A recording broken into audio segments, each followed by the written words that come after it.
ఈరోజు ఇక్కడ కూర్చున్న నీ జీవితంలో కొంతమంది నిన్ను అలా అంటుండొచ్చు. దేవుడు దేవుడు దేవుడు అని తెగ పరిగెత్తి వస్తున్నావు కదా, ఏదైందా మరి? పెళ్ళి అయిందా? వచ్చిందా నీకు ఉద్యోగం? కలిగారా పిల్లలు? జరిగిందా నీకు మేలు? నీ బతుకంతా ఇంతేనే, నీ జీవితం అంతా ఇంతే.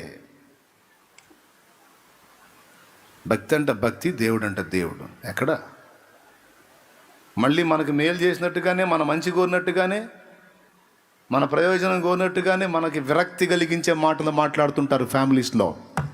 టెన్షన్ పడొద్దు, దురాత్మ వాళ్ళని అట్లా శోధిస్తూ ఉంది. దురాత్మ ప్రేరణకు లొంగి వాళ్ళు నిన్న మాటలు అంటున్నారు. వాళ్ళు అన్నారు కదా, నువ్వు తాడో చేరో సున్నియో